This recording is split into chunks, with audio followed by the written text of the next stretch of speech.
북한 국방과학원이 발칵 뒤집혔습니다. 30년간 핵탄두를 설계한 수석 과학자가 어느 날 아침 연구소에 나타나지 않았기 때문입니다. 하지만 평양을 진짜 벌벌 떨게 만든 건 그의 실종이 아니었습니다. 그가 서랍에 그대로 남겨두고 간 30년치 수첩 한 권이었습니다. 도대체 그 수첩 안에는 무엇이 적혀 있었을까요? 지금부터 핵을 만들던 남자가 핵을 버린 이유, 그 처절한 탈북 이야기가 시작됩니다. 끝까지 시청하시면 그 뜨거운 진실을 직접 확인하실 수 있습니다. 이야기 시작 전 구독과 좋아요 꼭 눌러주시고 지금 어디에서 시청하고 계시는지 댓글로 남겨주시면 한 분 한 분 찾아뵙고 인사드리겠습니다. 제가 처음으로 죽음을 가까이서 느낀 건 평양의 가장 화려한 아파트 거실에서였습니다. 2025년 10월의 어느 밤이었습니다. 창밖으로는 대동강이 유유히 흘렀고 제 손에는 러시아산 보드카 한 잔이 들려 있었습니다. 집 안에는 난방이 잘 들어와 따뜻했고 냉장고에는 먹을 것이 가득했습니다. 텔레비전에서는 조선중앙방송이 흘러나왔고 아나운서는 경애하는 최고 지도자 동지의 현지지도 소식을 전하고 있었습니다. 그 순간만큼은 저는 북한에서 가장 안전한 사람 중 하나였습니다. 국방과학원 핵탄두 소형화 연구실 수석 연구원 김정은 위원장이 직접 챙기는 핵심 인물. 특각 아파트에 살며 봉화진료소에서 진료를 받고 특별 배급으로 쌀과 고기를 받는 사람. 그런데 그날 밤 저는 처음으로 이런 생각을 했습니다. 나는 지금 무엇을 만들고 있는가? 여러분, 제 이름은 리성혁입니다. 올해 58살입니다. 저는 30년 넘게 북한의 핵무기를 만들었습니다. 나라에서 시키는 대로 밤을 새워 연구하고 상부의 지시에 따라 설계도를 그렸습니다. 핵탄두를 더 작게, 더 강하게, 더 멀리 날아가도록 만드는 일을 했습니다. 그리고 2026년 1월 저는 딸의 손을 잡고 영하 20도의 러시아 국경을 넘었습니다. 평생을 함께한 아내를 평양에 남겨두고 오늘 제가 들려드릴 이야기는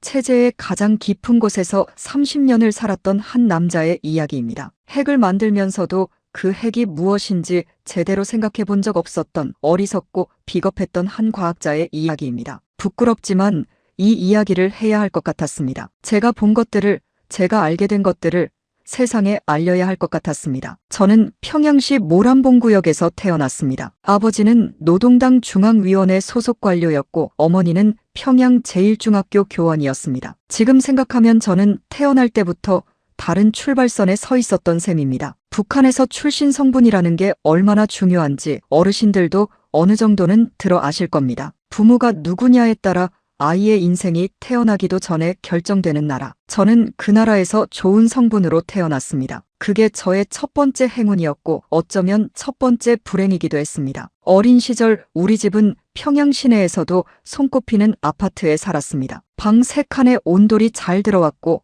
저녁마다 전기가 들어왔습니다. 지금 남한 기준으로 보면 보잘것없겠지만 그 시절 북한에서 이 정도면 정말 대단한 생활이었습니다. 저는 그걸 당연하게 여기며 자랐습니다. 어르신들도 아시다시피 우리 한국도 6.25 이후엔 정말 어렵던 시절이 있었잖아요. 모두가 가난하던 그 시절. 북한도 70년대까지는 나름대로 굴러가는 나라였습니다. 배급이 나왔고 공장이 돌아갔고 아이들이 학교를 다녔습니다. 사회주의 방식이긴 해도 그래도 먹고 사는 문제는 해결이 됐던 시절이 있었다는 말씀입니다. 심지어 그 시절 북한이 남한보다 잘 산다는 말도 있었으니까요. 제 어린 시절이 딱 그때였습니다. 밥상에 늘 반찬이 있었고 어머니는 명절 때마다 떡을 만들어 이웃과 나눠 드셨습니다. 그때만 해도 우리 어머니는 웃는 날이 많았습니다. 아버지는 저를 데리고 대동강변을 자주 산책하셨습니다. 손을 꼭 잡고 걸으면서 이렇게 말씀하셨습니다. 성혁아, 너는 공부를 열심히 해서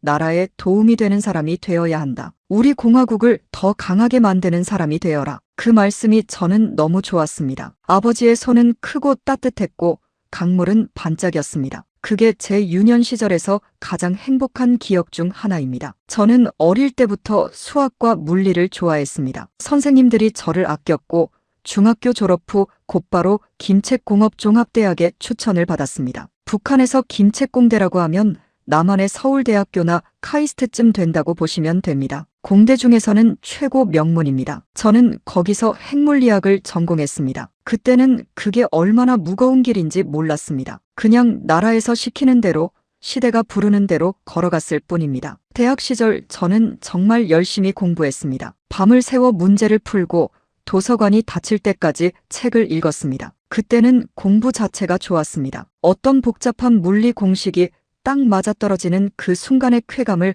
지금도 기억합니다. 26살에 저는 소련으로 유학을 떠났습니다. 모스크바 국립대학교. 지금도 그 붉은 벽돌 건물이 눈에 선합니다. 저를 배웅하러 나온 어머니가 손을 흔들던 모습도요. 그곳에서 저는 처음으로 바깥 세상을 보았습니다. 소련도 사회주의 국가였지만 북한과는 달랐습니다. 서점에는 다양한 책들이 있었고 사람들은 거리에서 정치 이야기를 수군거렸습니다. 뉴스에는 여러 나라 이야기가 나왔고 외국 친구들과 어울리다 보니 세상이 얼마나 넓은지 조금씩 느껴졌습니다. 처음 외국 학생들과 교류했을 때 그들의 자유로운 말투와 생각하는 방식이 저는 낯설고도 부러웠습니다. 하지만 저는 그 차이를 애써 외면했습니다. 내 나라가 더 순수하고 올바른 사회주의를 하고 있다고 스스로를 다독였습니다. 그게 젊은 날의 어리석음이었지요. 귀국 후 저는 곧바로 국방과학원에 배치되었습니다. 처음에는 기초 연구였습니다. 수치를 계산하고 설계도를 검토하고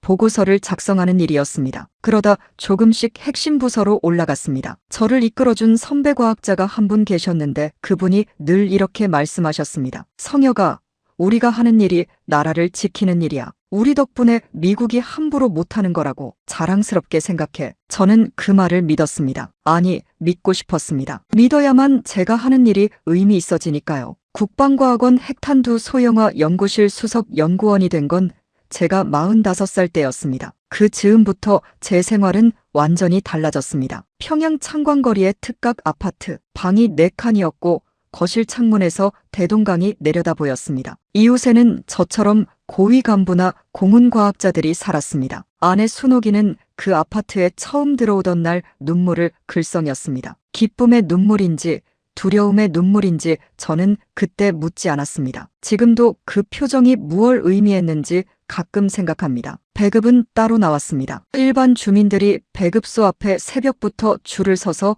옥수수 가루 한 대박을 받으려 기다리는 것과 달리 저는 매달 쌀 50kg의 돼지고기, 식용유, 설탕, 계란까지 집으로 배달이 왔습니다. 봉화진료소는 평양에서도 손꼽히는 의료시설로 외국에서 들여온 약품을 쓰는 곳인데 저와 가족이 거기서 진료를 받았습니다. 일반 주민들이 약 하나를 구하지 못해 죽어간다는 소문을 들으면서도 저는 그게 나와는 상관없는 먼 이야기라고 생각했습니다. 어르신들, 솔직히 말씀드리면 그 시절 저는 행복했습니다. 아니, 적어도 행복하다고 생각했습니다. 밖에서 사람들이 굶고 있다는 걸 알면서도 우리 가족만큼은 따뜻하고 배불렀으니까요. 마치 눈을 꼭 감고 내 주변만 보는 것처럼 저는 그렇게 살았습니다. 그게 얼마나 부끄러운 일인지 그땐 정말 몰랐습니다. 딸 은별이는 김일성 종합대학 물리학과에 다니고 있었습니다. 저를 닮아 수학을 잘했고 눈매는 아내를 닮아 참 고운 아이였습니다. 그 아이가 어릴 때 제 무릎 위에 앉아서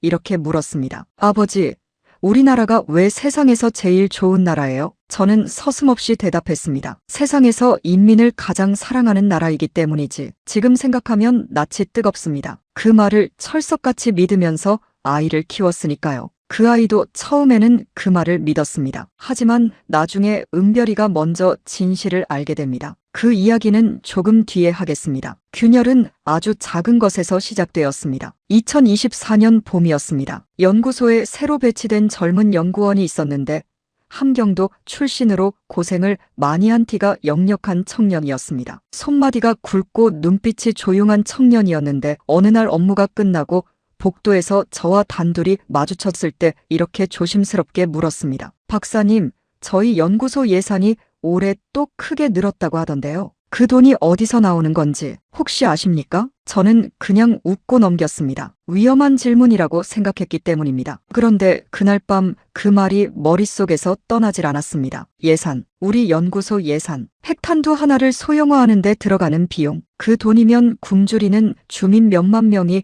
1년은 먹고 살 수 있지 않을까. 저는 그 생각을 서둘러 머릿속에서 지워버렸습니다. 그땐 그랬습니다. 하지만 세상 일이라는 게 한번 흔들리기 시작하면 막을 수가 없는 법이더군요. 그 균열은 제가 모르는 사이 조금씩 깊어지고 있었습니다. 그리고 그 이듬해 저는 제 인생에서 결코 잊을 수 없는 장면을 목격하게 됩니다. 30년간 굳게 믿어온 모든 것이 단 하루 만에 산산이 무너지는 순간이었습니다. 사실 저는 연구소에서 지내는 시간이 대부분이었습니다. 출근하면 보안 검색을 받고 연구동 안으로 들어가면 핸드폰도 없고 외부와의 연락도 차단됩니다. 그 안에서 우리는 오직 연구에만 집중했습니다. 점심을 먹으면서도 복도를 걸으면서도 늘 머릿속에는 설계 수치와 실험 데이터가 맴돌았습니다. 핵탄두를 더 작게 만드는 것, 그것이 우리에게 주어진 임무였습니다. 어르신들, 핵탄두 소형화라는 게 뭔지 쉽게 말씀드리면 핵폭탄을 미사일 끝에 달 수 있을 만큼 작게 줄이는 기술입니다. 처음에는 방 하나 크기였던 걸 서랍장만 하게, 그 다음엔 가방 크기만 하게 줄여나가는 거죠. 그게 되면 미사일에 달아서 어디든 날려보낼 수 있게 되는 겁니다. 저는 그 기술의 핵심에 있었습니다. 지금 생각하면 그게 무엇을 의미하는지 소름이 돋습니다. 하지만 그때는 그냥 기술적 도전이었고 그 도전을 해결할 때마다 성취감을 느꼈습니다. 핵실험이 성공하는 날이면 연구소 분위기가 확 달라졌습니다. 상부에서 축하 물품이 내려왔고 특별 회식이 열렸습니다. 우리는 서로 악수하며 웃었습니다. 하지만 창밖 평양거리에는 그 어떤 변화도 없었습니다. 아니, 오히려 그날 이후로 시장에서 살 수 있는 물건이 하나씩 줄어들고 장마당 물가가 오르고 사람들 얼굴이 더 어두워지는 것 같았습니다. 국제 제재가 더 강해지기 때문이었습니다. 하지만 우리는 그것에 대해 말하지 않았습니다. 그렇게 저는 살았습니다. 아내가 해주는 된장찌개를 먹고 딸이 가져오는 성적표를 보며 흐뭇해하고 가끔 연구소 동료들과 술잔을 기울이면서 그게 제 일상이었고 그게 제 삶이라고 생각했습니다. 그 담장 너머 세상을 보려 하지 않았습니다. 아니, 보고 싶지 않았습니다. 명절 때면 아내가 꼭 송편을 빚었습니다. 평양에서는 추석이라고 하지 않고 한가위라고도 잘 안 합니다만 우리 집에서는 어머니 때부터 내려온 풍습으로 명절이면 떡을 만들어 먹었습니다. 아내 순옥이 손으로 빚은 송편은 참 예뻤습니다. 은별이가 옆에 앉아 콩소를 넣어주면서 서투르게 빚은 것들은 모양이 울퉁불퉁했지만 그게 오히려 더 귀여웠습니다. 그 풍경이, 그 따뜻한 냄새가 지금도 눈에 선합니다. 그 시절로 다시 돌아갈 수는 없지만 2025년 3월 저는 평생 잊지 못할 장면을 목격했습니다. 그날은 연구소 전 직원이 의무적으로 참석해야 하는 집체 행사가 있었습니다. 처음에는 그냥 정치 강연이나 총화 모임인 줄 알았습니다. 그런데 우리를 데려간 곳은 연구소 외곽의 넓은 공터였습니다. 이미 수백 명이 모여 있었고 앞쪽에는 나무 기둥 3개가 세워져 있었습니다. 저는 그 순간 직감했습니다. 오늘 누군가 죽는구나. 끌려 나온 사람은 셋이었습니다. 그중 한 명은 제가 아는 얼굴이었습니다. 국방과학원 산하 다른 연구실에 근무하던 전성민 박사. 저보다 3살 위로 러시아 유학 시절 같은 기숙사를 쓴 적도 있는 사람이었습니다. 그는 조용하고 성실한 과학자였습니다. 술도 잘 못 마시고 말수가 적고 퇴근 후엔 늘 집에 일찍 들어가는 사람이었습니다. 그런 사람이 왜 저기 무릎을 꿇고 있는지 저는 이해할 수 없었습니다. 죄목은 이랬습니다. 연구 자료를 외부에 유출하려 했다는 것, 외국 정보기관과 내통했다는 것. 하지만 거기 서 있는 전성민 박사의 얼굴을 보니 저는 그 죄목이 믿어지지 않았습니다. 그의 눈은 공포로 가득 차 있었지만 그 눈빛 안에는 억울함이 역력했습니다. 떨리는 입술로 무언가를 말하려 했지만 곧바로 제지당했습니다. 옆에 서 있는 보위부 요원이 그의 어깨를 짓눌렀습니다. 총성이 3번 울렸습니다. 저는 그 자리에 선 채로 움직이지 못했습니다. 옆에 있던 동료가 제 팔을 잡아당겼습니다. 박사님, 정면 보세요. 고개 돌리면 안 됩니다. 저는 억지로 앞을 바라보았습니다. 가슴이 쿵쾅거렸고 손이 떨렸습니다. 하지만 표정을 바꾸면 안 된다는 것을 알았습니다. 북한에서 공개 처형 현장에서 표정을 바꾸는 것은 그 자리에서 또 다른 의심을 사는 일이기 때문입니다. 어르신들, 공개 처형이라는 게 북한에서는 낯선 일이 아닙니다. 장마당에서, 강변에서, 공터에서 이런 일들이 벌어집니다. 어린 학생들도 보게 합니다. 그래야 백성들이 무서워서 감히 딴 생각을 못한다는 거죠. 마치 옛날 조선시대의 죄인을 저작거리에서 처형하던 것처럼 그것도 모자라 온 마을 사람을 다 모아놓고 보여주는 겁니다. 그게 지금 21세기에 버젓이 벌어지고 있습니다. 그날 밤 저는 술을 마셨습니다.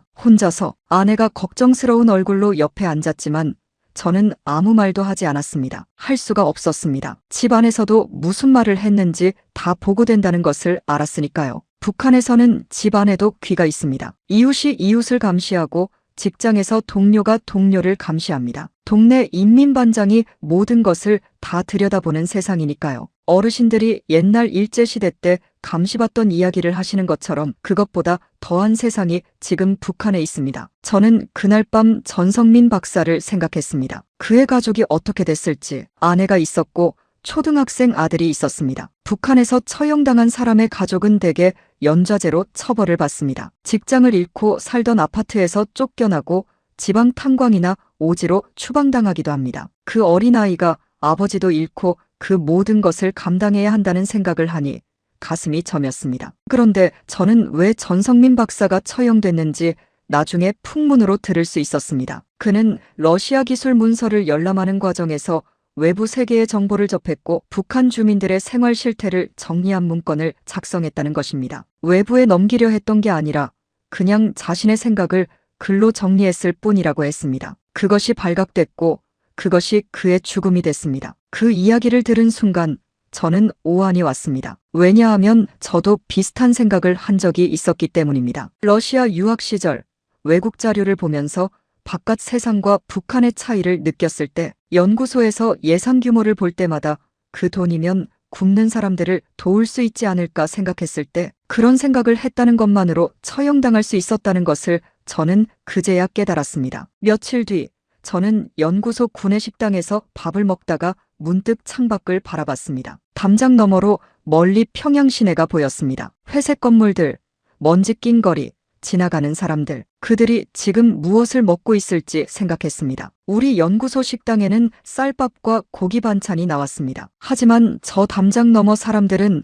오늘 무엇을 먹었을까요? 북한 주민의 40%가 만성적인 굶주림에 시달리고 있다는 것을 저는 나중에 한국에 와서 알았습니다. 2,500만 명 중에 1,100만 명이 제대로 먹지 못한다는 얘기입니다. 그게 어느 정도냐면 어르신들이 겪으신 6.25 직후 가장 힘들었던 그 시절 온 나라가 굶주리던 그때와 비슷하거나 더할 수 있다는 겁니다. 근데 이건 전쟁 때 이야기가 아닙니다. 지금 이 순간에도 벌어지고 있는 일입니다. 그 즈음 딸 은별이가 이상한 낌새를 보이기 시작했습니다. 대학 수업을 마치고 집에 와서도 방에만 틀어박혀 있고 밥을 먹으면서도 말이 없었습니다. 저는 학업 때문에 힘든가 보다 했는데 어느 날 밤 은별이가 제 방 문을 두드렸습니다. 들어와서 문을 닫더니 아주 낮은 목소리로 말했습니다. 아버지, 저 오늘 이상한 걸 들었어요. 저는 긴장했습니다. 무슨 말이냐? 같은 과 친구 오빠가 있는데요. 그 오빠 고향이 함경북도 청진인데 지난 방학에 집에 다녀왔대요. 거기서 본 것들을 얘기해줬는데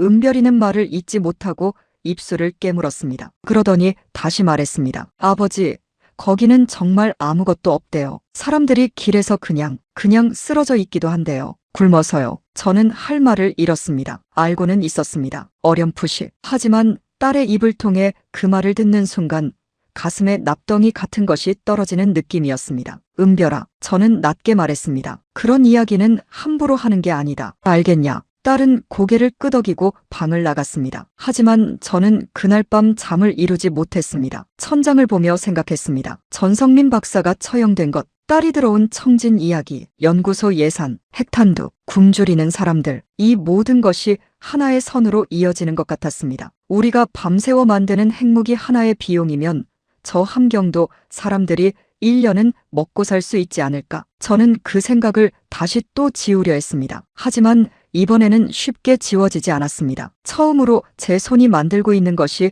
두렵게 느껴졌습니다. 그 무렵부터 저는 연구소 안에서도 주변을 더 유심히 살피게 됐습니다. 오랫동안 같이 일해온 동료들 얼굴을 새로운 눈으로 보게 됐다고 할까요? 다들 열심히 일하고 다들 충성스러운 척했지만 가끔 식사 시간이나 휴식 시간에 보이는 표정들이 예전과 다르게 읽혔습니다. 눈빛 속에 숨겨진 피로, 억눌린 무언가. 아마 저도 그들 눈에는 그렇게 보였을 겁니다. 연구소 내부에는 암묵적인 규칙이 있었습니다. 절대로 체제에 대한 의문을 입 밖에 내지 않는 것, 핵 개발의 목적이나 방향에 대해 사적으로 논하지 않는 것, 그리고 전성민 박사처럼 처형당한 사람의 이름을 입에 올리지 않는 것, 마치 그 사람이 애초에 존재하지 않았던 것처럼 이 세상에서 누군가를 지워버리는 것이 이렇게 쉽다는 게 저는 그게 가장 무서웠습니다. 2025년 여름으로 넘어가면서 북한 내부 분위기가 더 팍팍해졌습니다. 국제 제재가 강화되면서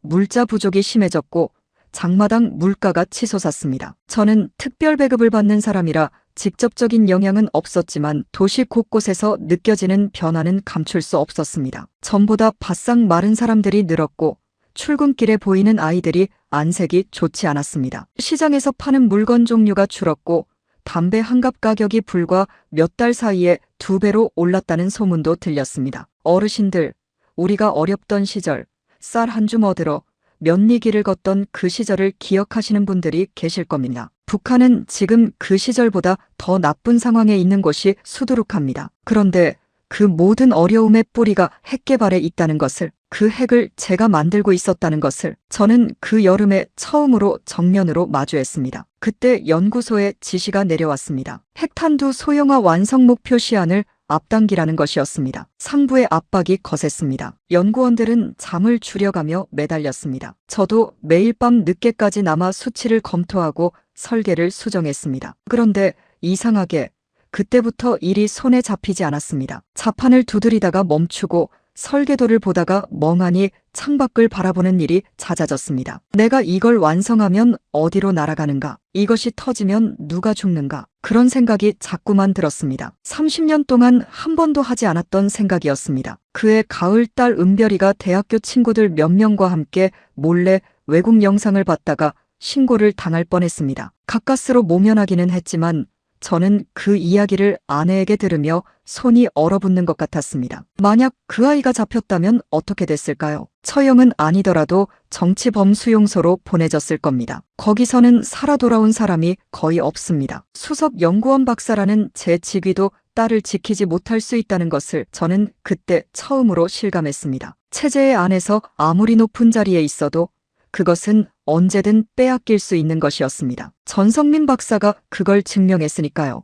딸이 위험하다는 생각이 머릿속을 가득 채우기 시작했습니다. 자식 걱정 앞에는 무엇도 당해낼 재간이 없는 법입니다. 어르신들도 아시잖아요. 내 몸이 아프면 참을 수 있어도 자식이 아프면 못 참는다고. 저도 그랬습니다. 핵과학자라는 자존심도 수석 연구원이라는 직위도 특각 아파트도 그 모든 것이 딸 하나 앞에서는 아무 의미가 없어졌습니다. 2025년 겨울 첫눈이 내리던 날 저녁 아내와 나란히 창문 밖을 바라보면서 저는 조용히 물었습니다. 순호가 우리 은별이 앞으로 어떻게 하면 좋겠나? 아내는 한참 아무 말도 하지 않았습니다. 그러다가 낮은 목소리로 말했습니다. 그 아이를 어떻게든 해야 할 것 같아요. 우리는 서로의 눈을 마주쳤습니다. 말은 하지 않았지만 우리 부부는 그 순간 같은 생각을 하고 있었습니다. 그리고 그 생각은 이제 되돌리기 어려운 방향으로 흘러가기 시작하고 있었습니다. 그날 이후 저는 연구소에서 돌아오는 길에 습관처럼 하늘을 올려다보게 됐습니다. 평양 하늘은 맑았습니다. 겨울별이 차갑고 선명하게 빛났습니다. 어릴 때 아버지와 대동강변을 걸으며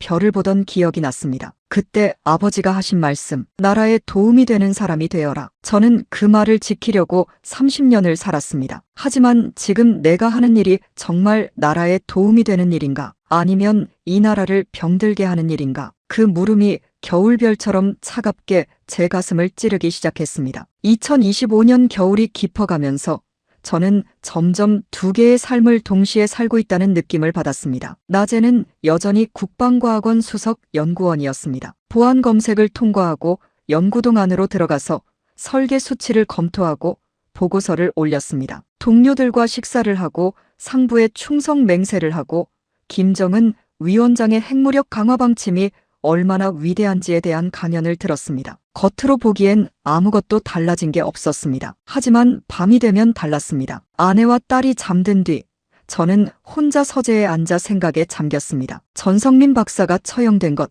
딸 은별이가 신고를 당할 뻔했던 것, 함경도 청진에서 굶어 쓰러진다는 사람들 이야기, 이 모든 것들이 밤마다 머릿속에서 뒤엉켰습니다. 잠이 오지 않아 뒤척이다 보면 어느새 새벽이 됐고 그러면 또 출근 준비를 했습니다. 그렇게 몇 달이 흘렀습니다. 그 즈음 제게 특별한 임무가 하나 주어졌습니다. 러시아 측과의 기술 협력 문건을 검토하는 일이었습니다. 저는 러시아어에 능통했기 때문에 상부에서 이 일을 맡긴 것이었습니다. 러시아는 북한의 우방이지만 핵기술만큼은 민감하게 다루는 나라라 문건 내용은 철저히 암호화되어 있었고 열람 자체도 특별 허가가 필요했습니다. 저는 보안실 안에서 혼자 그 자료들을 읽으며 번역 요약본을 작성하는 임무를 맡았습니다. 그 자료들을 읽는 과정에서 저는 예상하지 못한 것들을 발견했습니다. 기술 문건 사이사이에는 러시아 측 연구자들이 작성한 현황 보고서가 끼어 있었습니다. 거기에는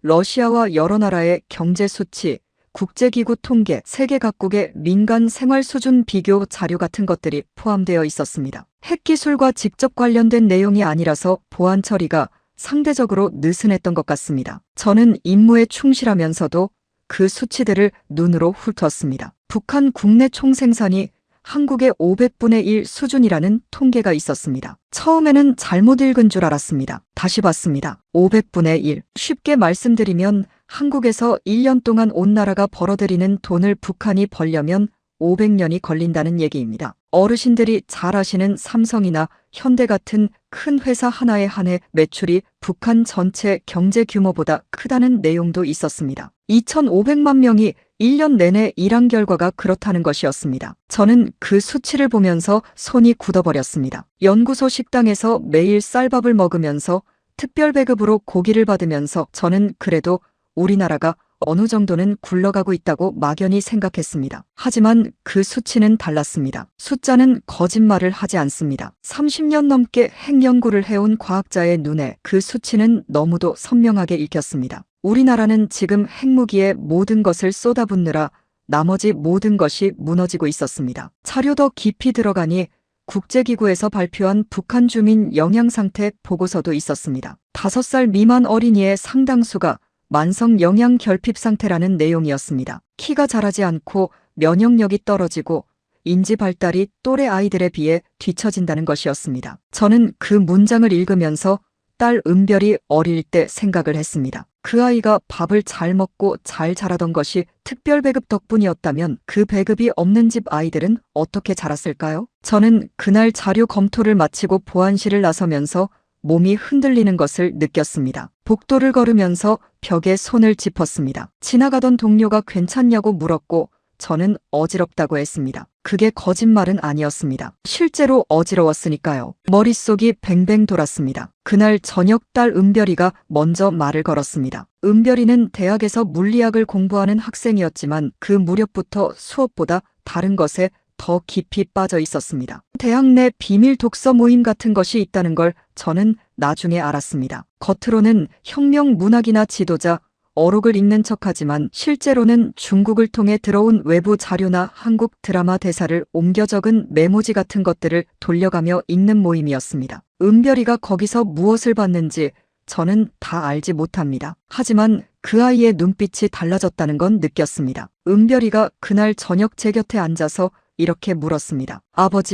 아버지가 만드는 게 핵무기 맞죠? 저는 굳었습니다. 그런 말은 함부로 하면 안 된다. 알아요. 근데 아버지, 그거 만드는데 돈이 얼마나 들어요? 그 돈이면 우리나라 사람들이 얼마나 먹고 살 수 있을까요? 저는 대답하지 못했습니다. 아이에게 뭐라 말해야 할지 몰랐습니다. 그리고 사실 저도 그 질문을 이미 스스로에게 수없이 했기 때문이었습니다. 아이의 눈에서 그 질문을 마주하는 것이 혼자 머릿속에서 하는 것보다 훨씬 더 아프게 다가왔습니다. 한참 침묵이 흘렀습니다. 그러다 은별이가 다시 말했습니다. 아버지, 저 한국에 대해서 좀 알 것 같아요. 거기가 어떤 곳인지. 우리랑 같은 말을 쓰는데 왜 그렇게 다를까요? 저는 그 말에 심장이 내려앉는 것 같았습니다. 무서웠습니다. 이 아이가 어디서 그런 생각을 했는지. 하지만 동시에 이 아이가 저보다 더 빨리 진실에 눈을 뜨고 있다는 생각이 들었습니다. 그게 기특하면서도 너무도 두려웠습니다. 저는 낮은 목소리로 딸에게 말했습니다. 은별아, 그 이야기는 지금 여기서 하면 안 된다. 알겠냐? 그 말 속에 담긴 뜻을 딸은 알아들었습니다. 고개를 끄덕이고 방으로 들어갔습니다. 그날 밤 저는 서재에 앉아서 생각했습니다. 아이가 먼저 가고 있다. 이 아이를 어떻게 해야 하는가? 이 아이의 앞에 무엇이 기다리고 있는가? 그리고 저는 오랫동안 두려워서 꺼내지 못했던 한 가지 가능성을 처음으로 직접 마음속에 꺼내놓았습니다. 떠나는 것, 이 나라를 떠나는 것. 그 생각은 일단 마음속에 들어오자 다시는 나가려 하지 않았습니다. 그 생각이 머릿속에 자리를 잡은 뒤부터 저는 주변을 전혀 다른 눈으로 보기 시작했습니다. 연구소 안에서 마주치는 동료들, 경비원들, 보위부 요원들, 거리를 오가는 사람들, 새벽에 배급소 앞에 줄을 서는 사람들. 전에는 그냥 스쳐 지나갔던 장면들이 이제는 마치 처음 보는 것처럼 눈에 들어왔습니다. 연구소 근처 골목에서 저는 가끔 어린아이들을 봤습니다. 학교 갈 나이인데 교복도 아닌 낡은 옷을 입고 쓰레기통 근처를 기웃거리는 아이들. 저는 늘 그 앞을 그냥 지나쳤습니다. 보지 않은 척했습니다. 하지만 이제는 그럴 수가 없었습니다. 그 아이들이 제 눈에 정면으로 들어왔습니다. 창백한 얼굴, 가늘고 긴 팔다리, 움푹 파인 눈. 딸 은별이가 그 나이였을 때를 생각했습니다. 우리 집 냉장고에는 늘 뭔가 있었습니다. 그 아이들에게 냉장고가 있기는 한 걸까요? 어르신들, 자식 가진 부모라면 누구나 아실 겁니다. 내 아이가 배고프다 하면 내 밥을 먹이고 싶은 마음, 그게 부모 마음이잖아요. 근데 북한에서는 내 아이 밥도 못 챙겨주는 부모들이 수백만이 넘습니다. 나라가 그렇게 만들어 놓은 겁니다. 핵무기 만든다고 모든 걸 거기 쏟아부은 결과가 그겁니다. 저는 그 핵무기 만드는데 30년을 바쳤습니다. 그 죄책감이 그 즈음부터 낮에도 밤에도 저를 놓아주지 않았습니다. 러시아 자료를 검토하는 업무는 몇 주에 걸쳐 이어졌습니다. 저는 임무에 충실하면서도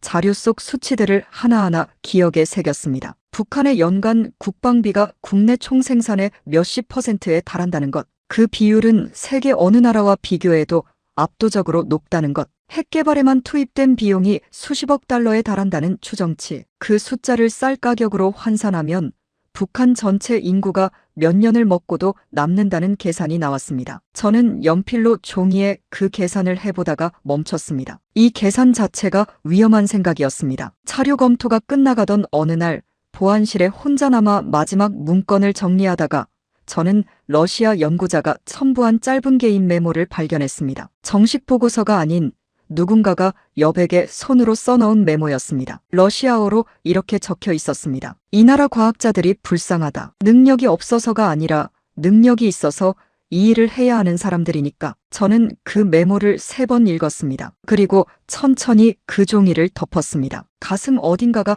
뜨겁게 타는 것 같았습니다. 누군지도 모르는 러시아 연구자가 우리를 불쌍히 여기고 있었습니다. 적국의 사람도 아니고 우방국 사람이 우리를 가엾다 했습니다. 그것이 분하기도 하고 슬프기도 했습니다. 그리고 솔직히 말씀드리면 그 메모가 맞다는 걸 저도 알고 있었습니다. 그 무렵 딸 은별이와 저 사이에 말하지 않아도 통하는 무언가가 생겼습니다. 밥상에서 눈이 마주칠 때, 뉴스가 흘러나올 때, 바깥 이야기를 들을 때 우리는 서로를 보며 미묘한 눈짓을 나눴습니다. 아내 순옥이도 그 분위기를 느꼈을 겁니다. 하지만 아무도 먼저 말을 꺼내지 않았습니다. 북한에서 이런 이야기는 가족끼리도 함부로 말할 수 없습니다. 천장에도 귀가 있고 벽에도 눈이 있는 나라이니까요. 2025년 11월 어느 주말이었습니다. 아내가 장을 보러 나가고 은별이와 둘만 집에 있었습니다. 은별이가 부엌에서 차를 끓여오더니 제 앞에 앉았습니다. 그리고 아주 낮은 목소리로 거의 입술만 움직이듯이 말했습니다. 아버지, 저 친구한테 들었는데요. 하나선에 아는 사람 있는 사람은 거기서 국경 쪽으로 나갈 수 있는 길이 있다고 했어요. 저는 찻잔을 내려놓았습니다. 손이 떨렸습니다. 어디서 그런 말을 들었냐? 말하면 안 돼요. 근데 아버지, 저는 여기서 살고 싶지 않아요. 저한테 미래가 없어요. 아버지도 알잖아요. 저는 한동안 말을 하지 못했습니다. 어린 딸이 제가 수십 년 동안 혼자 삼켜온 말을 이렇게 직접 꺼내놓으니 할 말이 없었습니다. 부끄러웠습니다. 이 아이보다 제가 더 오래 알면서도 더 오래 외면해왔으니까요. 은별아, 그건 아무한테도 말하지 마라. 아버지가 생각해볼게.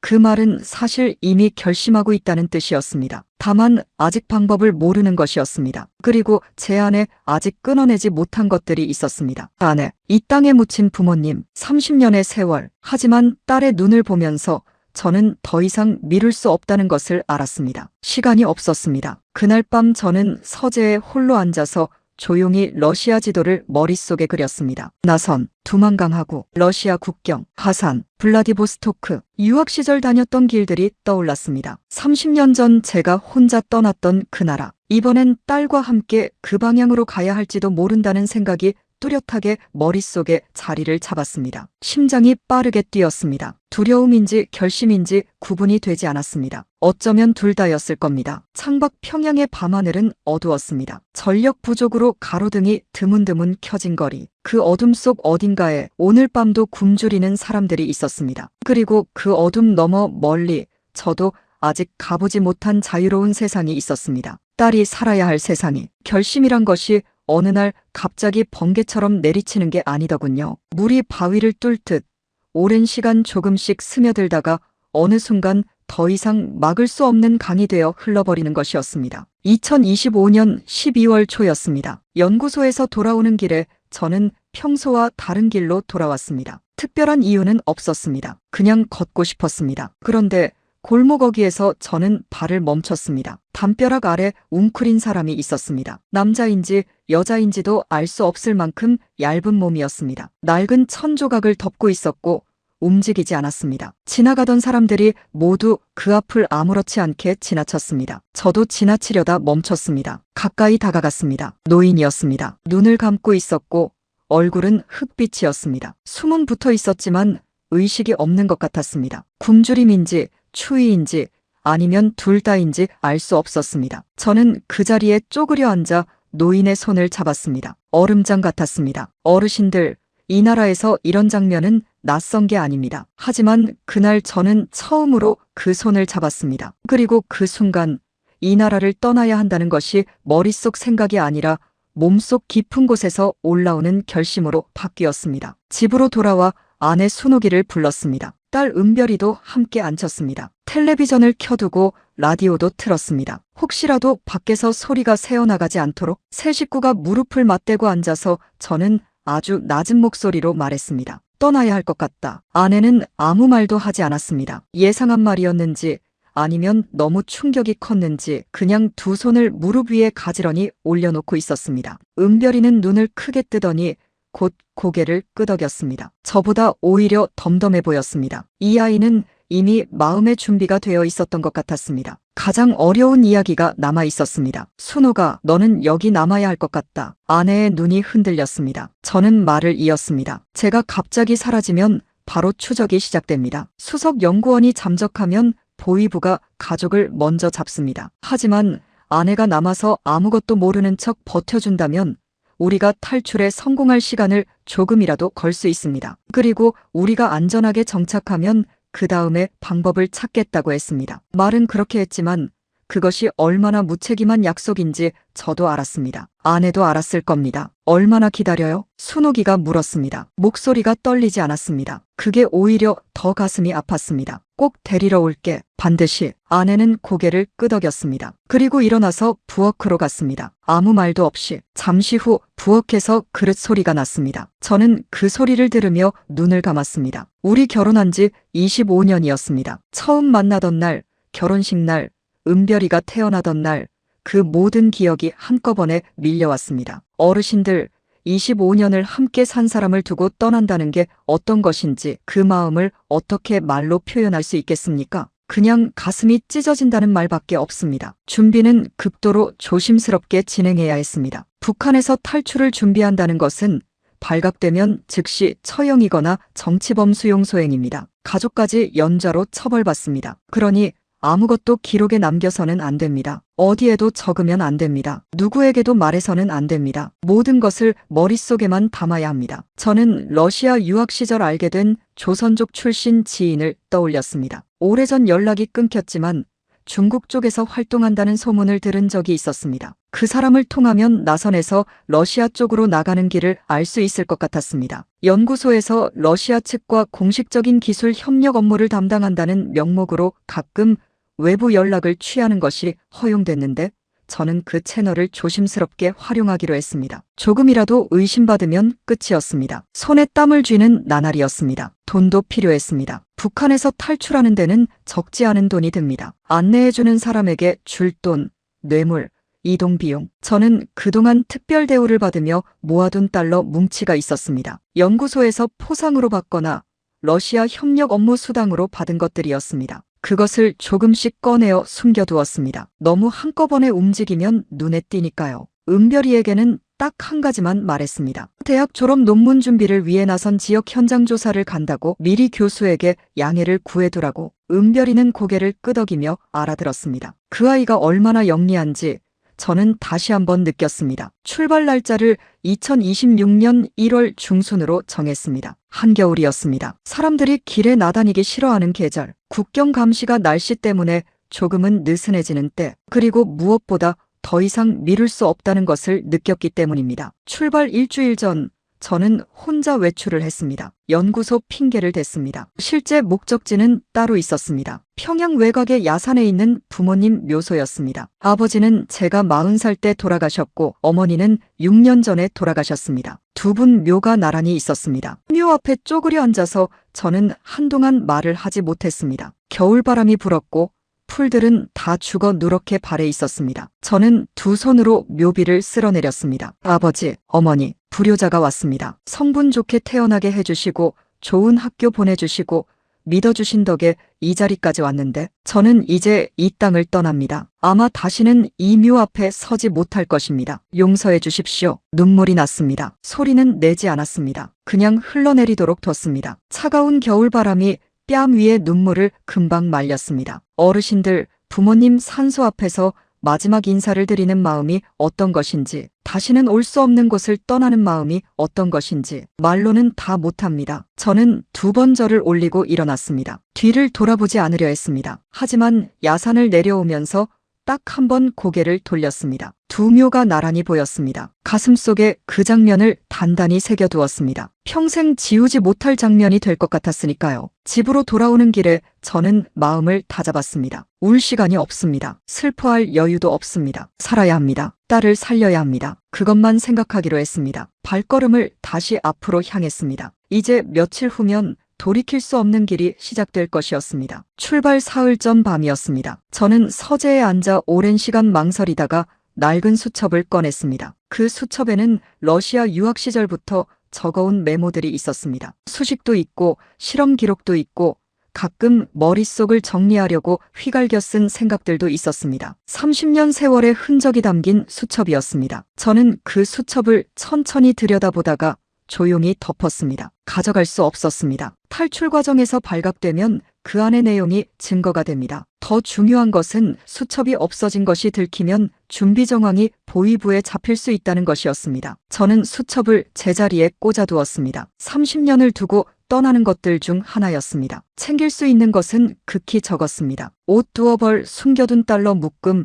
신분을 위장하는 데 쓸 간단한 서류 몇 장, 그리고 아내가 몰래 싸준 것들. 아내는 말은 없었지만 출발 전날 밤 제 가방 안에 무언가를 넣어두었습니다. 나중에 열어보니 작은 보자기에 쌓인 것이 있었습니다. 펼쳐보니 은별이 어릴 때 찍은 가족사진 한 장과 제 어머니 기일의 아내가 항상 만들던 인절미 대신 작게 만든 떡 몇 개였습니다. 길에서 먹으라고. 저는 그 보자기를 가슴에 꼭 안았습니다. 아내가 얼마나 많은 마음을 그 안에 담았을지 말이 필요 없었습니다. 출발 전날 밤 저와 아내는 나란히 누웠지만 둘 다 잠을 이루지 못했습니다. 어둠 속에서 아내가 먼저 말했습니다. 은별이 꼭 지켜요. 그럼 당신도. 저는 대답하지 못했습니다. 목이 막혔습니다. 아내가 제 손을 잡았습니다. 25년을 잡아온 손이었습니다. 저는 그 손을 꼭 쥐었습니다. 날이 밝을 때까지 우리는 그렇게 손을 잡고 있었습니다. 아침이 됐습니다. 평소처럼 밥을 먹었습니다. 된장찌개였습니다. 아내가 끓여준 된장찌개를 저는 천천히 먹었습니다. 어르신들,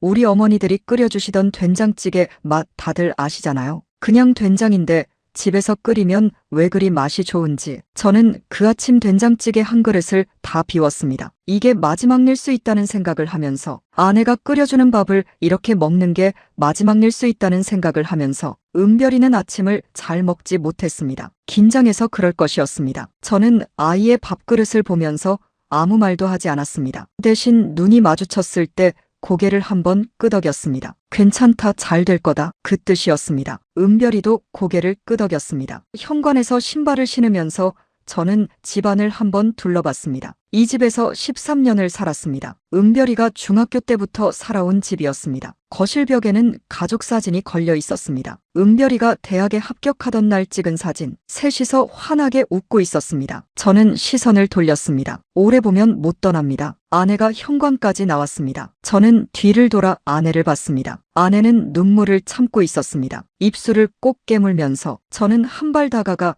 아내의 어깨를 두 손으로 잡았습니다. 기다려. 그게 제가 할 수 있는 전부였습니다. 아내는 고개를 끄덕였습니다. 그리고 작게 말했습니다. 조심해요. 둘 다. 저는 몸을 돌렸습니다. 은별이의 손을 잡고 문을 열었습니다. 바깥 공기가 차갑게 얼굴을 때렸습니다. 겨울 아침이었습니다. 하늘은 맑고 바람은 날카로웠습니다. 저는 뒤를 돌아보지 않으면서 걸음을 떼었습니다. 딸의 손이 제 손 안에서 작게 떨렸습니다. 저는 그 손을 더 꼭 쥐었습니다. 평양거리는 평소와 다름없었습니다. 사람들이 출근길을 걸었고 가끔 군용 차량이 지나쳤습니다. 선전 구호가 적힌 붉은 현수막이 건물마다 나붙어 있었습니다. 저는 그 거리를 걸으며 이 모든 풍경을 눈에 담았습니다. 태어나서 58태를 살아온 도시, 어린 시절 아버지 손잡고 걷던 대동강변, 어머니가 계시던 집, 동료들이 있는 연구소, 이 모든 것들과 저는 지금 이별하고 있었습니다. 기차역으로 향하는 발걸음이 무거웠습니다. 하지만 저는 멈추지 않았습니다. 딸의 손을 잡고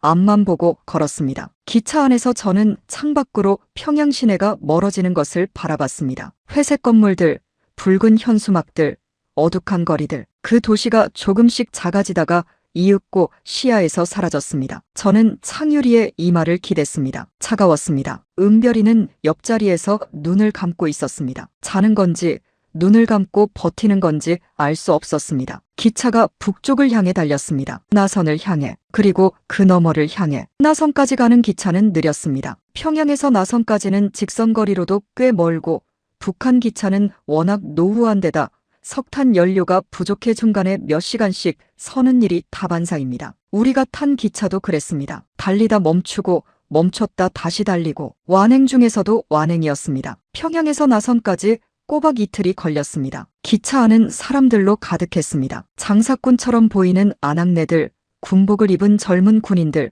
보따리를 잔뜩 짊어진 노인들. 저와 은별이는 최대한 눈에 띄지 않으려 했습니다. 저는 평소 연구소 출장 때 입던 인민복 차림이었고 은별이는 평범한 여대생 복장이었습니다. 출장 서류도 챙겼습니다. 러시아 측 기술 협력 업무 관련 현장 답사라는 명목의 공문이었습니다. 수석 연구원 직위 덕에 만들어둘 수 있었던 서류였습니다. 그 종이 한 장이 우리 목숨줄이었습니다. 검열이 2차례 있었습니다. 군인들이 칸마다 돌아다니며 신분증과 여행 허가증을 확인했습니다. 첫 번째 검열 때 저는 숨을 죽이며 서류를 내밀었습니다. 군인이 공문을 훑어보더니 잠시 저를 바라봤습니다. 그 몇 초가 몇 시간처럼 느껴졌습니다. 그러다 군인이 서류를 돌려줬습니다. 고개를 끄덕이며 다음 칸으로 넘어갔습니다. 저는 무릎이 풀리는 것을 느꼈습니다. 옆에 앉은 은별이의 손이 제 팔을 꽉 쥐었습니다. 두 번째 검열은 함경북도에 접어들면서였습니다. 이번에는 보위부 요원처럼 보이는 사복 차림의 남자가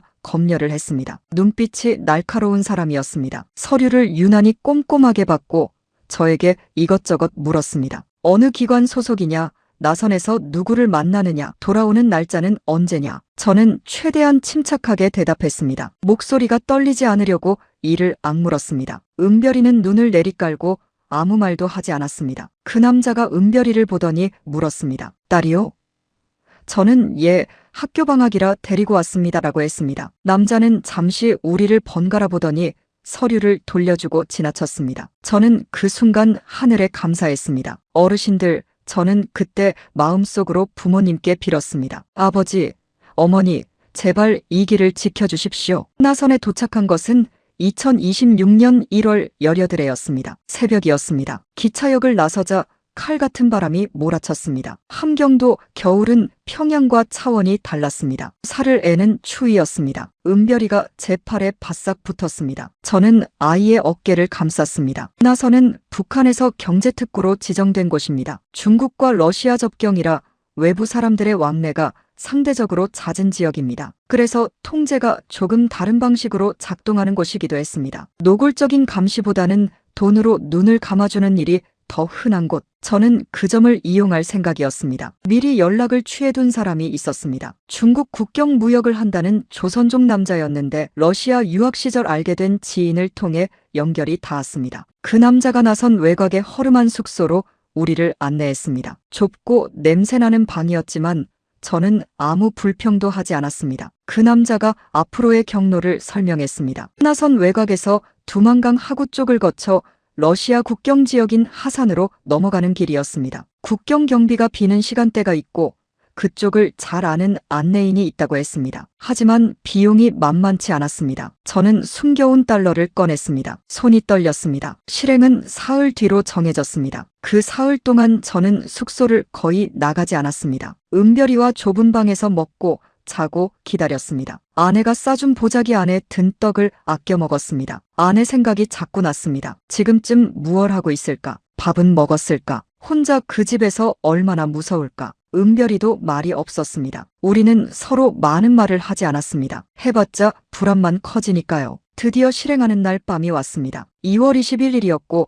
자정이 막 넘은 시각이었습니다. 안내인이 숙소로 왔습니다. 무조건 조용히 따라오고 멈추라 하면 멈추고 뛰라 하면 뛰고 절대 소리내지 말라고 했습니다. 저는 고개를 끄덕였습니다. 은별이도 고개를 끄덕였습니다. 바깥은 달이 없는 밤이었습니다. 칠흑 같은 어둠이었습니다. 안내인이 앞서 걸었고 저와 은별이가 뒤를 따랐습니다. 발소리를 최대한 죽이며 걸었습니다. 눈이 쌓인 들판을 지났고 나무들 사이를 헤쳤습니다. 바람 소리 외에는 아무 소리도 없었습니다. 아니, 소리가 없는 게 아니라 제 심장 소리가 너무 크게 들렸습니다. 두근두근 두근두근. 그 소리가 바깥에서도 들릴 것 같았습니다. 국경 철조망이 가까워졌습니다. 안내인이 손을 들어 우리를 멈춰 세웠습니다. 엎드리라는 신호였습니다. 저와 은별이는 눈밭에 납작 엎드렸습니다. 차가움이 온몸을 파고들었습니다. 멀리서 경비병들이 지나가는 소리가 들렸습니다. 발소리. 그 발소리가 가까워졌다가 멀어졌습니다. 저는 숨을 참았습니다. 은별이도 숨을 참았습니다. 얼마나 그렇게 있었는지 모릅니다. 5분이었는지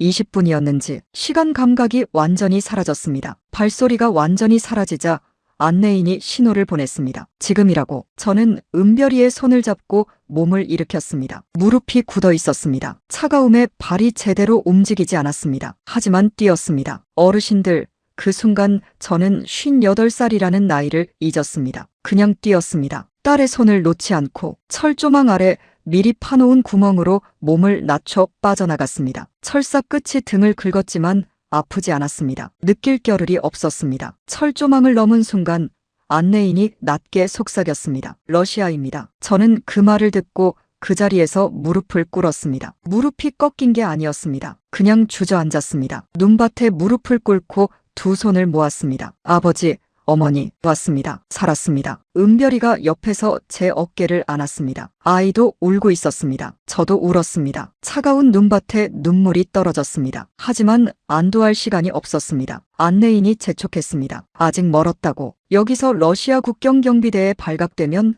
바로 북한으로 송환된다고. 저는 눈물을 닦고 일어섰습니다. 딸의 손을 다시 잡았습니다. 걸었습니다. 더 깊은 어둠 속으로. 러시아 땅을 처음 밟던 그 새벽의 감각을 저는 지금도 몸으로 기억합니다. 발밑에 눈이 뽀드득 소리를 냈고 공기는 북한 쪽과 다르지 않게 차가웠습니다. 하지만 이상하게 달랐습니다. 같은 하늘 아래 같은 추위인데 몸이 느끼는 것이 달랐습니다. 그게 자유라는 것의 냄새인지 아니면 그냥 극도의 긴장이 풀리면서 오는 감각인지 그때는 알 수 없었습니다. 지금도 잘 모릅니다. 다만 다리가 후들거렸고 눈물이 멈추지 않았습니다. 안내인은 우리를 이끌고 2시간쯤 더 걸었습니다. 사람이 없는 숲길과 들판을 가로질렀습니다. 은별이는 한마디도 하지 않았습니다. 저도 하지 않았습니다. 발소리만 냈습니다. 새벽 4시쯤 되었을 때 낡은 창고처럼 보이는 건물 앞에 멈췄습니다. 안내인이 문을 두드렸습니다. 3번, 2번, 1번. 일정한 간격이었습니다. 잠시 후 안에서 문이 열렸습니다. 러시아 사람이었습니다. 나이가 지긋한 남자로 수염이 덥수룩하고 눈빛이 조용했습니다. 그는 우리를 보더니 고개를 끄덕이며 안으로 들어오라고 손짓했습니다. 그 건물 안에는 이미 사람들이 있었습니다. 5명이었습니다. 북한 사람들 같았습니다. 젊은 여자 2명, 중년 남자 하나, 그리고 아이 둘. 서로 눈이 마주쳤지만 아무도 말을 하지 않았습니다. 묻지 않아도 말하지 않아도 우리 모두 같은 처지였다는 것을 알았습니다. 저는 은별이와 구석에 자리를 잡고 앉았습니다. 바닥이 딱딱했고 냄새가 났지만 그것이 문제가 아니었습니다. 안내인이 러시아 남자와 낮은 목소리로 이야기를 나눴습니다. 저는 러시아어를 알아들을 수 있었습니다. 내용은 이랬습니다. 다음 이동은 이틀 후. 차편이 준비되면 블라디보스토크 방향으로 이동. 그 전까지는 절대 이 건물 밖으로 나가지 말 것. 러시아 국경경비대가 순찰을 돌기 때문에 낮에 돌아다니다 걸리면 즉시 북송. 저는 그 말을 은별이 귀에 대고 아주 작게 번역해줬습니다. 아이는 고개를 끄덕이며 무릎을 끌어안았습니다. 그 건물 안에서 이틀을 보냈습니다. 식사는 러시아 남자가 가져다주는 빵과 수프였습니다. 말이 통하지 않았지만 그 사람은 하루 2번 꼭 음식을 가져왔습니다. 어르신들, 그 빵 한 조각이 얼마나 고마웠는지 모릅니다. 낯선 땅에서 낯선 사람이 건네주는 빵 한 조각이 그렇게 따뜻할 수가 없었습니다. 저는 그 남자의 이름도 몰랐고 왜 이런 일을 하는지도 몰랐습니다. 하지만 그 사람의 눈빛에는 우리를 측은히 여기는 마음이 있었습니다. 언어가 없어도 느껴지는 것들이 있습니다. 이틀째 밤 은별이가 제 어깨에 기대어 잠이 들었습니다. 저는 잠이 오지 않았습니다. 아이의 숨소리를 들으면서 아내 생각을 했습니다. 평양 그 아파트에서 지금 혼자 무얼 하고 있을까? 제가 출근을 안 하자 연구소에서 연락이 왔을 것입니다. 이미 보위부가 움직이기 시작했을 수도 있습니다. 순옥이가 버텨주고 있을까? 모른다고, 아무것도 모른다고 버텨줘야 하는데 아내가 걱정됐습니다. 그 걱정이 밤새 저를 잠 못 들게 했습니다. 아내와 결혼한 것은 제가 32살 때였습니다. 아내는 그때 28이었고 평양음악대학에서 피아노를 가르치던 사람이었습니다. 처음 만났을 때 조용하고 단단한 사람이라고 생각했습니다. 결혼하고 보니 그 생각이 맞았습니다. 제가 연구에 빠져 집을 돌보지 못할 때도, 출장이 길어져 혼자 은별이를 키울 때도 아내는 아무 불평 없이 자리를 지켰습니다. 그 사람이 지금 혼자 그 집에 있습니다. 저를 기다리며. 저는 눈을 감았습니다. 반드시 데리러 간다. 반드시. 사흘째 새벽 안내인이 다시 나타났습니다. 차가 준비됐다고 했습니다. 우리를 포함해 모두 7명이 낡은 화물차 짐칸에 올라탔습니다. 짐칸 안은 어두웠고 바닥은 냉기가 올라왔습니다. 아이 둘이 울음을 삼키는 소리가 들렸습니다. 그 어미가 아이를 끌어안고 등을 쓸어주는 소리도 들렸습니다. 어르신들, 그 어미가 아이를 달래는 소리를 들으면서 저는 가슴이 먹먹했습니다. 자식을 품에 안고 이 어둠 속을 달리는 어미의 마음이 어떨지. 누구의 엄마든 자식 앞에서는 다 같은 마음이잖아요. 차는 몇 시간을 달렸습니다. 얼마나 달렸는지, 어느 방향으로 가는지 알 수 없었습니다. 짐칸 안은 완전한 어둠이었습니다. 달리다가 갑자기 멈추는 일이 몇 번 있었습니다. 그때마다 짐칸 안 사람들이 숨을 죽였습니다. 검문인지 사고인지 아무도 몰랐습니다. 하지만 차는 그때마다 다시 움직였습니다. 저는 그 순간순간마다 눈을 감고 기도했습니다. 딱 한 가지만, 이 아이를 살려주십시오. 차가 멈추고 짐칸 문이 열린 것은 날이 밝은 뒤였습니다. 눈부신 빛이 쏟아져 들어왔습니다. 저는 눈을 가리며 밖을 봤습니다. 건물들이 보였습니다. 러시아 말로 쓰인 간판들, 낯선 언어, 낯선 풍경. 안내인이 말했습니다. 블라디보스토크입니다. 저는 짐칸에서 내려 땅을 밟았습니다. 블라디보스토크. 하지만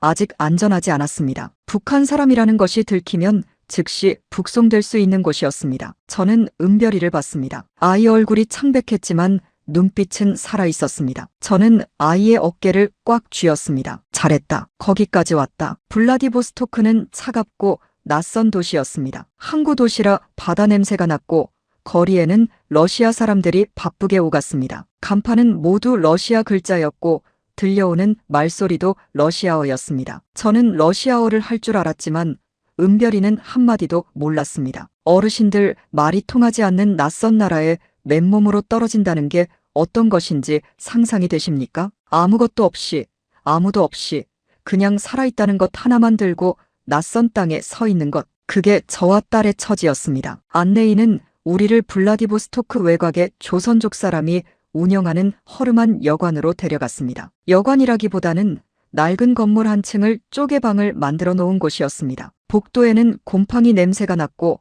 방은 좁았습니다. 하지만 지붕이 있었고 바닥이 있었고 문을 잠글 수 있었습니다. 그것만으로도 충분했습니다. 그 여관 주인은 50대 후반으로 보이는 조선족 여자였습니다. 이름은 박여사라고만 했습니다. 키가 작고 말씨가 빠른 사람이었는데 우리를 보자마자 한국말로 낮게 말했습니다. 탈북이죠? 저는 대답하지 않았습니다. 그분이 다시 말했습니다. 여기 오는 사람들 다 알아요. 말 안 해도 돼요. 일단 들어와요. 그 말이 얼마나 고마웠는지 모릅니다. 같은 핏줄이라는 게 느껴졌습니다. 중국에서 나고 자랐지만 그 입에서 나오는 우리말이 그렇게 반가울 수가 없었습니다. 어르신들 타양에서 우리말을 들을 때 가슴이 뭉클해지는 그 느낌 혹시 아십니까? 외국에 나가보신 분들은 아실 겁니다. 낯선 나라에서 우리말 들으면 그냥 눈물이 나려는 그 마음. 저는 그날 그 느낌을 처음 알았습니다. 박 여사는 일주일에 몇 차례씩 비슷한 처지의 사람들을 숨겨주고 있었습니다. 대가를 받기도 했지만 형편이 안 되는 사람들은 그냥 재워주기도 한다고 했습니다. 왜 이런 일을 하느냐고 물었습니다. 그분이 잠시 생각하더니 말했습니다. 내 아버지도 원래 평안도 사람이에요. 6.25 때 중국으로 건너온 분이거든요. 그러니까 어쩌면 나도 다른 길로 걸었으면 저쪽 사람이었겠지 싶어서요. 저는 그 말에 한동안 아무 말을 못했습니다. 분단이라는 것이 이런 것이구나 하는 생각이 들었습니다. 한 사람의 아버지가 어느 쪽으로 건너갔느냐에 따라 자식의 인생이 완전히 달라지는 것. 어르신들이 겪으신 그 분단의 아픔이 이렇게 먼 러시아 땅에서도 이어지고 있었습니다. 며칠을 쉬고 나서 저는 본격적으로 움직여야 했습니다. 목표는 하나였습니다. 한국 영사관에 연락을 취하는 것. 블라디보스토크에 한국 총영사관이 있다는 것은 알고 있었습니다. 하지만 직접 찾아가는 것은 위험했습니다. 신분증 없이 돌아다니다가 러시아 경찰에 걸리면 즉시 불법 입국자로 체포되고 그러면 북한으로 송환될 가능성이 있었습니다. 러시아는 북한과 체결한 협약에 따라 탈북자를 강제 송환하는 경우가 있었습니다. 조심해야 했습니다. 박 여사가 중간에서 도움을 주었습니다. 그분이 아는 한국계 목사님을 연결해 주겠다고 했습니다. 블라디보스토크에서 선교 활동을 하면서 탈북자들을 돕는 분이라고 했습니다. 이틀 뒤 그 목사님이 여관으로 찾아오셨습니다. 50대 초반의 조용한 분이었는데 들어오시자마자 두 손을 잡아주셨습니다. 아무 말도 하지 않으셨습니다. 그냥 두 손을 꼭 잡고 계셨습니다. 저는 그 손을 잡으며 눈물이 났습니다. 누군가 손을 잡아준다는 게 이렇게 큰 위안이 될 줄은 몰랐습니다. 목사님은 탈북자들을 한국 총영사관과 연결해주는 일을 오랫동안 해오신 분이었습니다. 직접 나서면 러시아 당국의 눈에 띌 수 있으니 총영사관에 먼저 연락을 취해 안전하게 접촉하는 방법을 쓴다고 하셨습니다. 저는 목사님께 제 신분을 말씀드렸습니다. 국방과학원 수석 연구원이었다는 것, 핵탄두 관련 연구를 했다는 것. 목사님은 표정 변화 없이 들으셨습니다. 그리고 말씀하셨습니다. 한국 측에서 빠르게 움직일 겁니다. 며칠만 더 기다려보세요. 기다리는 시간이 가장 힘들었습니다. 여관방 안에서 하루 종일 있어야 했습니다. 창문으로 바깥을 내다보면 러시아 사람들이 오가는 평범한 거리가 보였습니다. 저와 은별이는 방 안에서 낮은 목소리로 이야기를 나눴습니다. 때로는 아무 말도 하지 않고 그냥 앉아 있었습니다. 은별이가 가끔 물었습니다. 아버지, 어머니는 괜찮을까요? 저는 그때마다 같은 말을 했습니다. 괜찮을 거야. 엄마는 강한 사람이야. 그렇게 믿고 싶었습니다. 믿어야만 했습니다. 아내 생각은 하루도 빠지지 않았습니다. 평양 아파트에서 홀로 버티고 있을 그 사람. 연구소에서 제가 출근하지 않으면 바로 연락이 갔을 것입니다. 보위부가 집으로 왔을 것입니다. 아내는 아무것도 모른다고 했을 것입니다. 남편이 갑자기 사라졌다고 자기도 모른다고 그 말을 믿어줬을까요? 아니면 다그쳤을까요? 생각할수록 가슴이 조여왔습니다. 아내가 잘 버텨주고 있기를 하늘에 계신 부모님께 매일 빌었습니다. 열흘쯤 지났을 때였습니다. 목사님이 여관으로 오셔서 말씀하셨습니다. 총영사관 측에서 확인이 됐다고. 우리를 안전하게 이동시킬 방법을 논의 중이라고. 러시아에서 직접 한국으로 가는 것은 여러 절차가 복잡하니 다른 나라를 경유하는 방안을 검토하고 있다고 하셨습니다. 목사님이 언급하신 나라는 핀란드였습니다. 핀란드. 저는 그 나라 이름을 들어본 적은 있었지만 어디 붙어 있는 나라인지도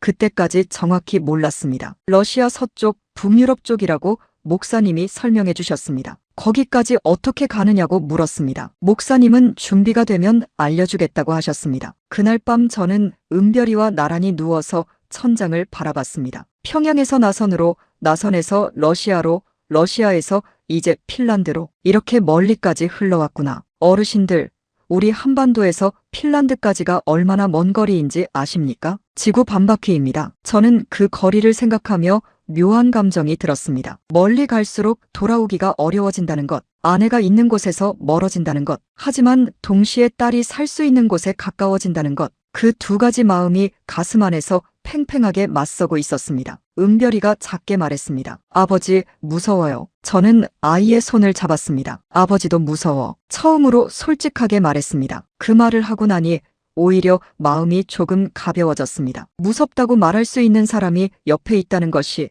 그것만으로도 위안이 됐습니다. 딸의 손을 잡은 채 저는 그날 밤 처음으로 몇 시간 잠을 잤습니다. 블라디보스토크에 머무는 동안 저는 박 여사를 통해 이 도시에 숨어 사는 북한 사람들이 꽤 된다는 것을 알았습니다. 공식적으로는 러시아에 파견된 북한 노동자로 나와 있지만 실제로는 계약 기간이 끝난 뒤에도 돌아가지 않고 숨어서 지내는 사람들이었습니다. 식당에서 설거지를 하거나 공사장에서 막일을 하거나 청소부로 일하는 사람들이었습니다. 신분이 없으니 월급도 제대로 못 받고 러시아 사람들한테 착취를 당하면서도 버티는 사람들이었습니다. 북한으로 돌아가면 처벌받을 것이 두려워서 그냥 이 낯선 땅에서 그렇게 하루하루를 버티는 사람들이었습니다. 어르신들, 우리가 예전에 힘들었던 시절 먹고 살기 위해 공장에서 밤을 새워 일하고 남의 집 허드렛 일을 하면서도 자식만큼은 잘 되길 바라셨잖아요. 그 마음이 북한 사람들이라고 다를 게 없었습니다. 다들 고향이 있고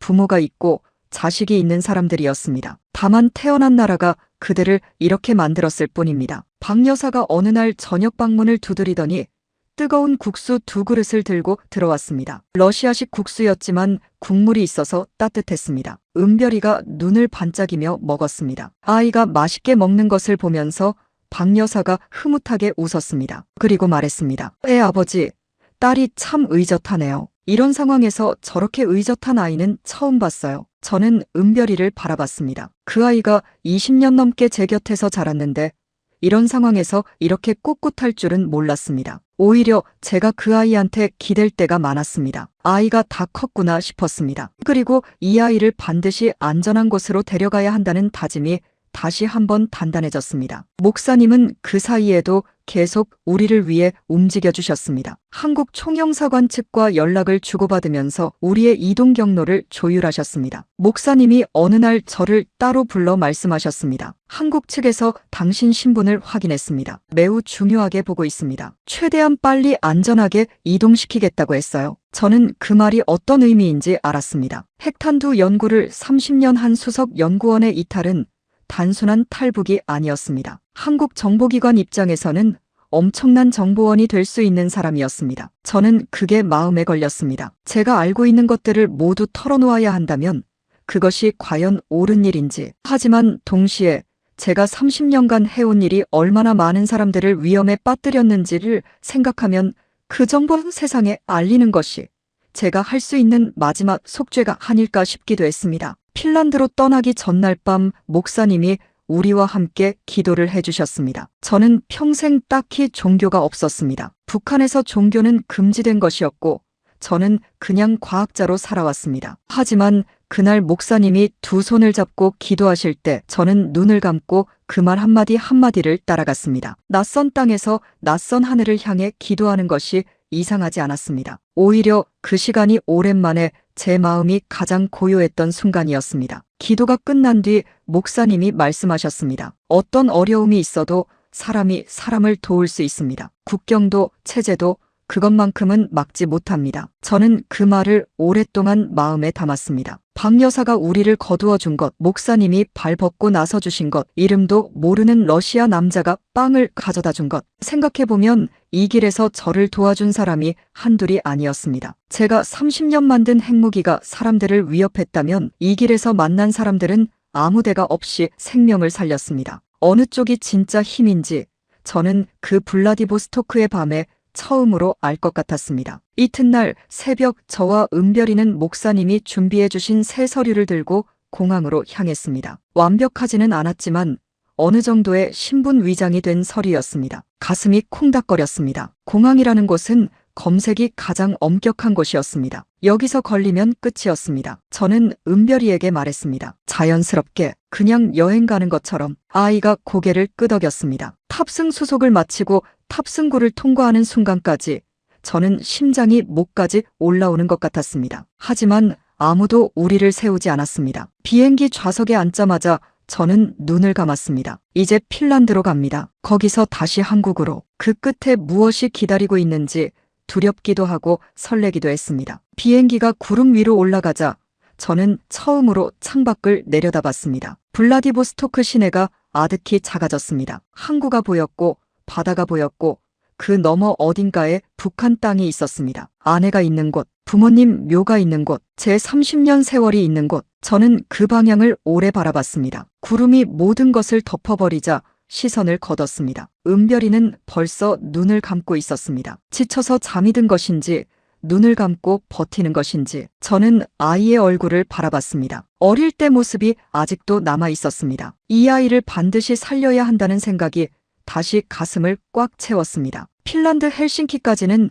여러 번 경유하는 긴 여정이었습니다. 모스크바를 거쳐가는 경로였는데 모스크바 공항에서 환승대기 시간이 4시간이었습니다. 그 4시간이 가장 힘들었습니다. 공항 안을 돌아다니지도 못하고 환승구역 의자에 앉아 그냥 기다려야 했습니다. 공항 직원이나 경찰이 지나갈 때마다 저는 자연스럽게 보이려고 안간힘을 썼습니다. 아무것도 아닌 사람처럼, 그냥 여행 중인 평범한 사람처럼. 은별이도 제 옆에서 핸드폰을 보는 척 앉아 있었습니다. 실제로 그 핸드폰에는 아무것도 없었지만요. 어르신들, 저는 그 공항 의자에 앉아 이런 생각을 했습니다. 세상에 이렇게 많은 사람들이 아무렇지 않게 오가고 있구나. 저 사람들은 지금 어디를 가는 걸까? 가족을 만나러 가는 사람도 있겠고, 여행을 가는 사람도 있겠고, 출장 가는 사람도 있겠지. 다들 자신의 목적지가 있고, 돌아올 집이 있고, 기다리는 사람이 있겠지. 그 평범한 것들이 저에게는 아직 먼 것들이었습니다. 그 평범함이 얼마나 귀한 것인지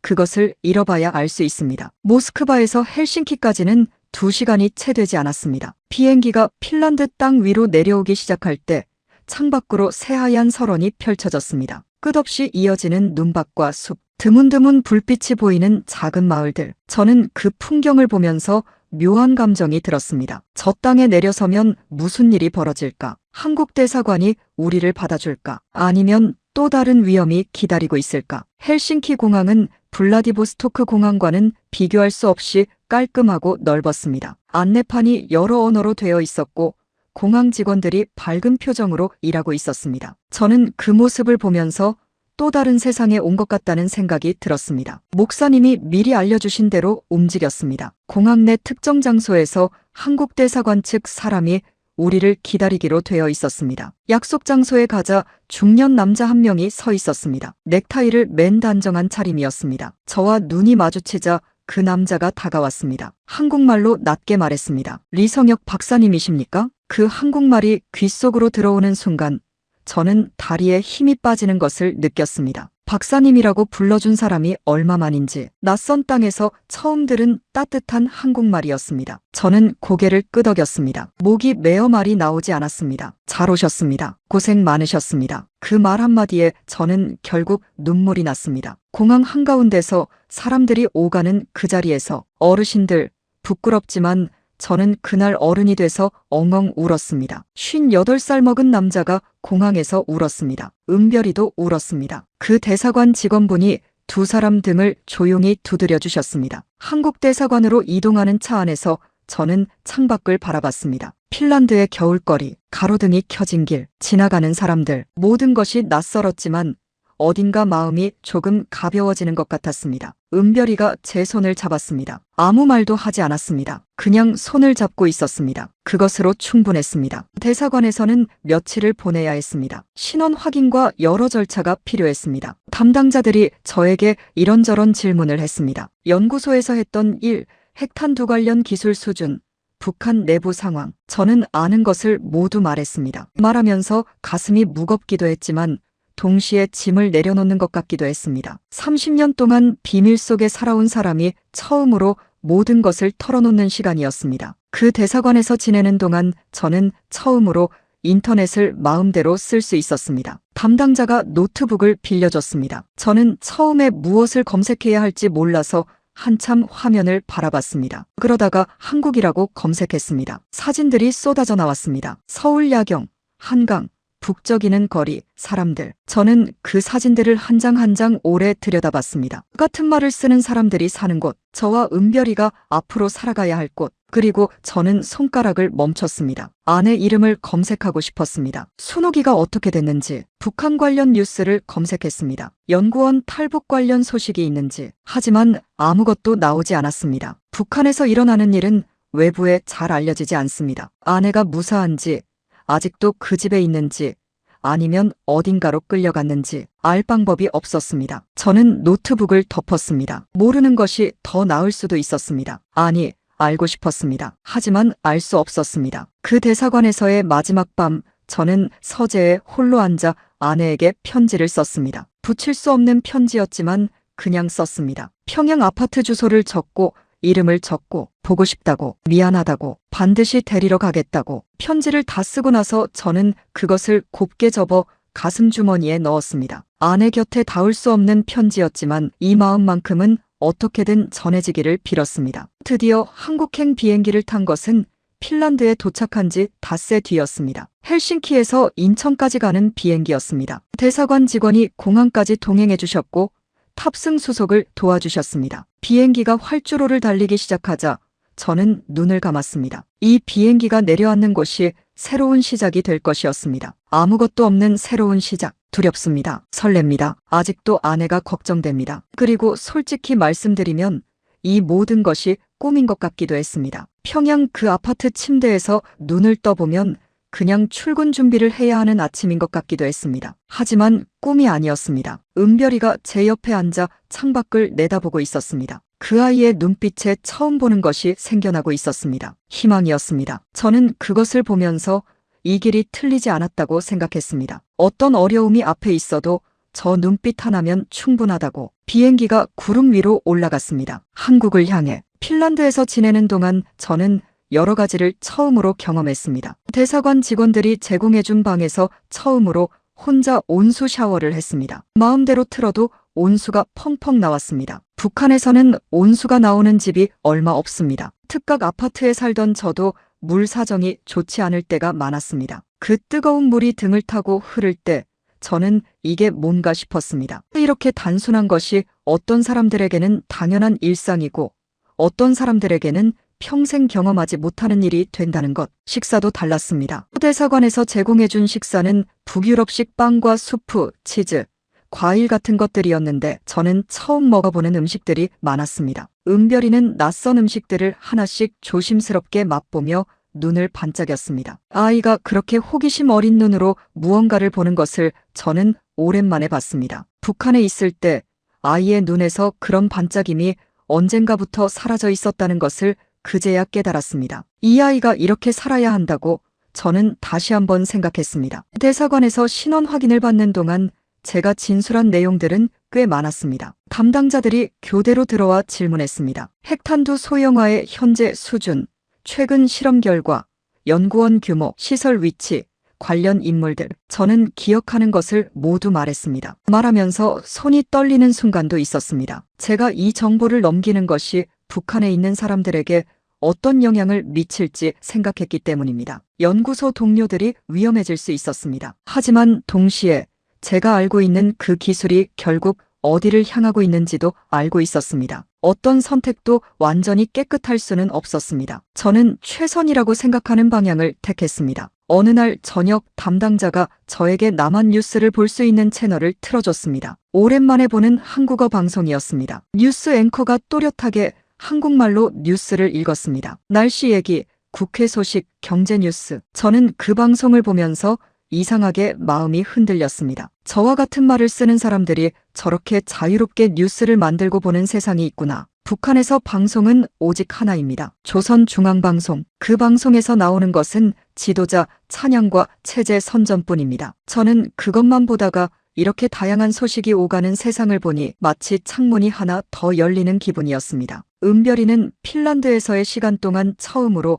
자유롭게 인터넷을 썼습니다. 담당자가 빌려준 기기로 이것저것 검색했습니다. 아이가 한국 대학교들을 검색하는 것을 우연히 봤습니다. 대학교 캠퍼스 사진, 학과 소개, 입학 안내. 그걸 보는 아이의 눈이 반짝였습니다. 저는 모른 척했습니다. 하지만 마음속으로 울었습니다. 이 아이가 이제 꿈을 꿀 수 있는 곳으로 가는구나. 그것만으로 이 긴 여정이 틀리지 않았다는 것을 알 수 있었습니다. 한국행 비행기를 기다리는 마지막 날 밤, 저는 잠을 이루지 못하고 창밖을 바라봤습니다. 핀란드의 밤은 길었습니다. 겨울이라 해가 짧고 밤이 긴 나라였습니다. 창밖에는 눈이 고요히 내리고 있었습니다. 평양에서 보던 눈과 같은 눈인데 이상하게 달라 보였습니다. 더 조용하고 더 평화로운 것 같았습니다. 저는 그 눈을 바라보면서 지나온 길을 되짚었습니다. 기차 안검열, 눈밭에 엎드려 숨을 참던 시간, 화물차 짐칸의 어둠, 박 여사의 따뜻한 국수,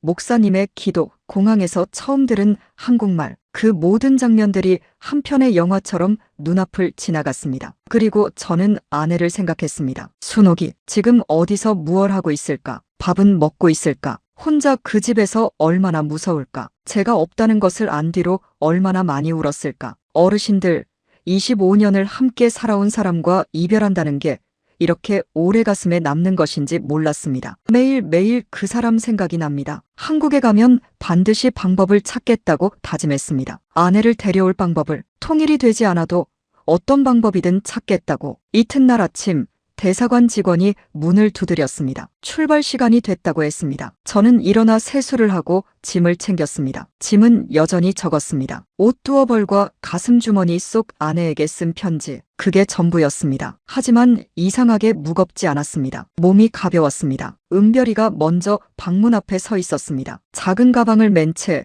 눈을 크게 뜨고 저를 바라봤습니다. 저는 아이를 보며 웃었습니다. 오랜만에 웃는 것 같았습니다. 아이도 웃었습니다. 가자. 단 한마디였지만 그 안에 모든 것이 담겨 있었습니다. 우리는 함께 문을 나섰습니다. 긴 복도를 걸어 밖으로 나오자 차가운 핀란드 공기가 얼굴을 감쌌습니다. 하늘은 낮고 회색이었지만 어딘가 밝아 보였습니다. 공항으로 향하는 차에 올라타며 저는 생각했습니다. 이제 마지막 관문만 남았습니다. 비행기 한 번만 더 타면 드디어 그 땅에 닿습니다. 반세기 넘게 갈라져 있던 그 땅에 인천공항에 내려서는 순간 저는 발이 떨어지지 않았습니다. 비행기 문이 열리고 사람들이 앞다퉈 나가는데 저는 자리에 그냥 앉아 있었습니다. 은별이가 제 팔을 잡아당겼습니다. 아버지, 내려야죠. 저는 고개를 끄덕이고 일어났습니다. 트랩을 내려서 공항 건물로 들어가는 그 짧은 거리를 저는 아주 천천히 걸었습니다. 발바닥으로 이 땅을 느끼고 싶었습니다. 2026년 2월 말이었습니다. 평양을 떠난 지 한 달 하고도 보름이 지나 있었습니다. 인천공항은 어마어마했습니다. 북한 과학자인 제가 봐도, 아니 세계 여러 나라 공항을 거쳐온 제가 봐도 압도적이었습니다. 천장이 높고 공간이 넓고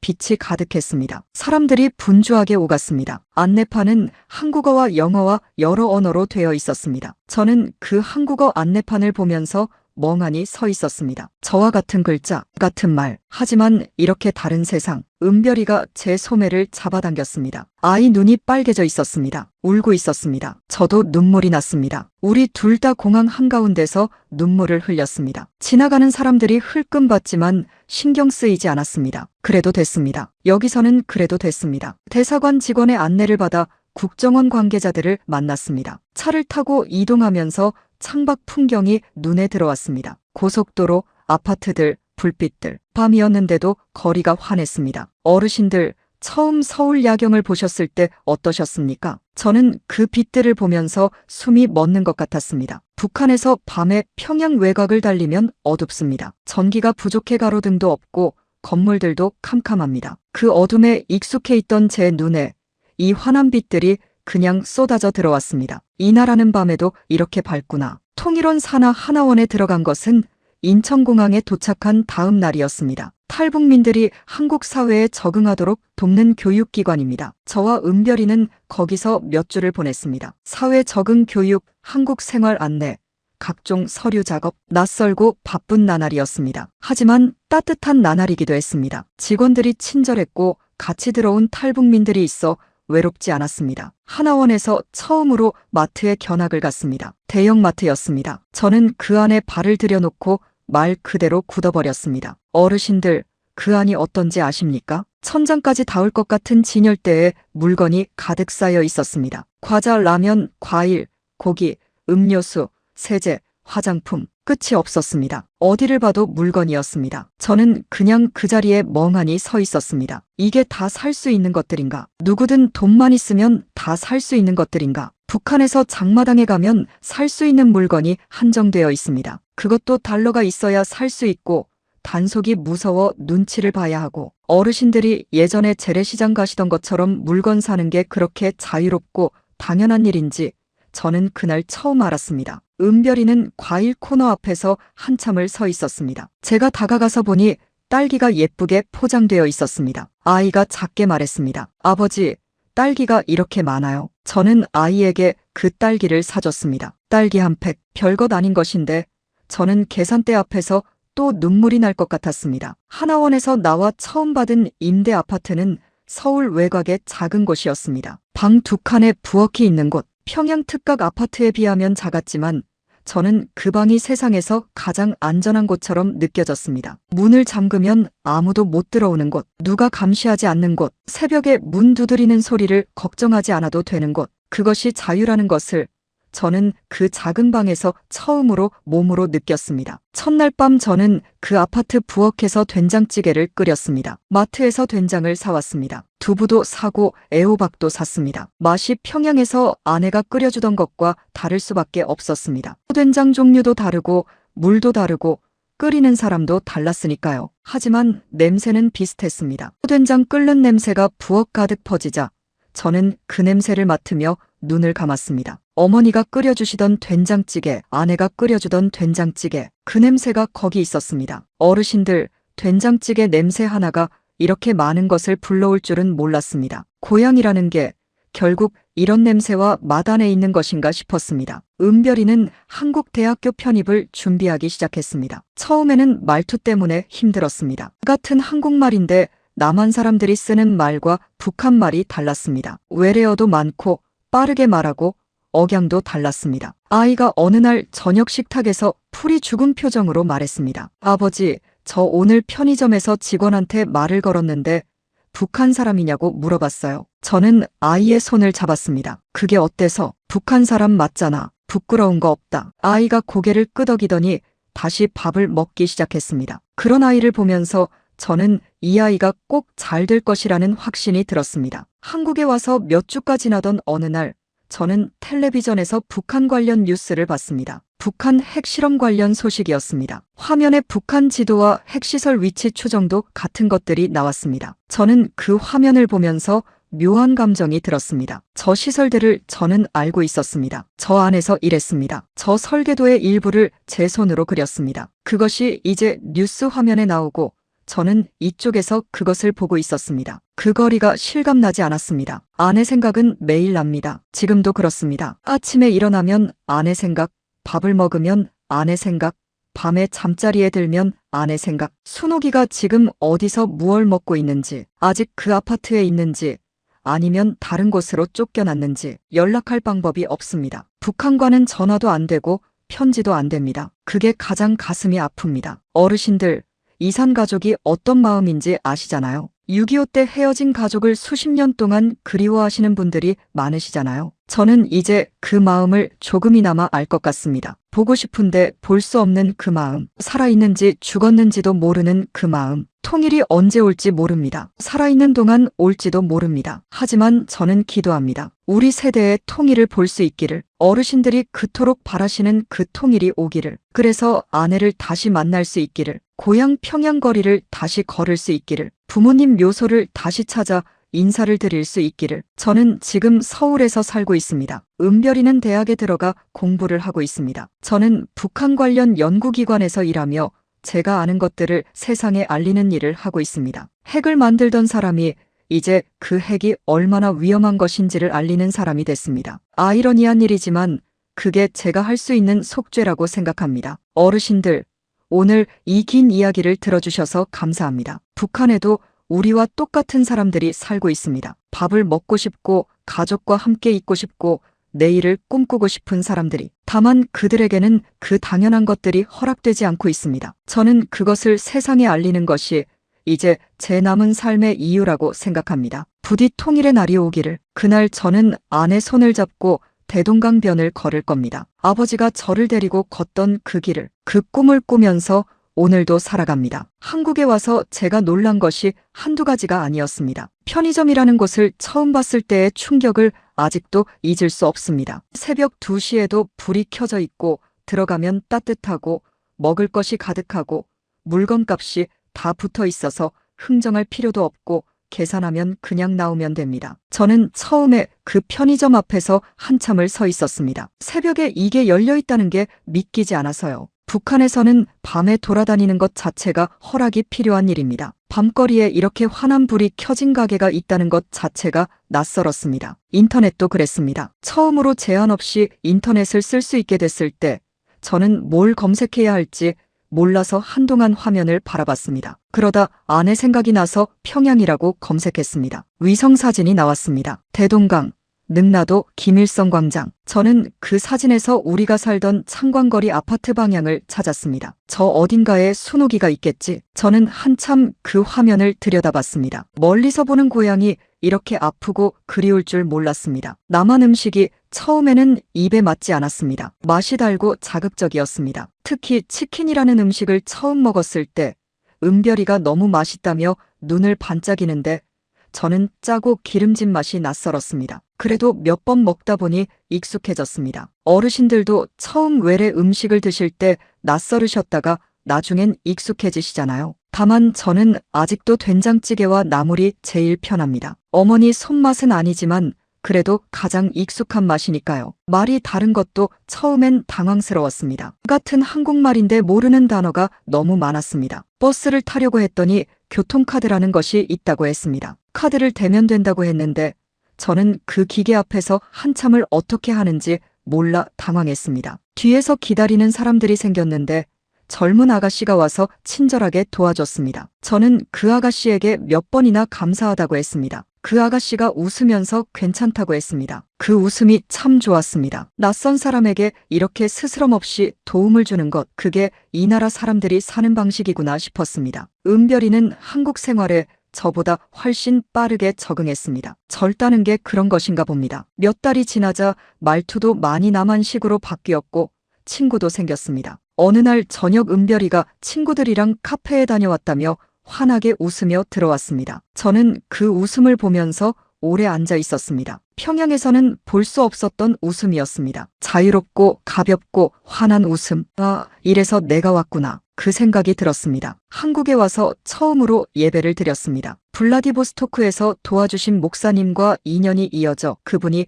한국교회와 연결해 주셨습니다. 저는 평생 종교가 없었던 사람입니다. 하지만 그 길 위에서 저를 도와준 모든 손길들이 어딘가와 이어져 있다는 생각이 들었습니다. 예배당에 앉아 찬송가를 듣는데 그 가사 안에 고향과 가족과 그리움이 다 들어있는 것 같았습니다. 어르신들 중에 교회 다니시는 분들은 아실 겁니다. 찬송가 한 곡이 때로는 긴 말보다 더 많은 것을 담는다는 것을. 저는 한국에 온 뒤 북한 관련 연구기관과 협력하면서 제가 알고 있는 것들을 정리하는 작업을 했습니다. 그 과정이 쉽지는 않았습니다. 하지만 저는 말해야 한다고 생각했습니다. 북한의 핵이 얼마나 진전됐는지, 주민들이 얼마나 힘들게 살고 있는지 세상이 알아야 변화가 생기니까요. 어르신들, 오늘 이 이야기를 끝까지 들어주셔서 정말 감사합니다. 저는 이 나라에 온 지 아직 얼마 되지 않았습니다. 아직 낯선 것도 많고 어려운 것도 많습니다. 밤에 가끔 아내 꿈을 꾸고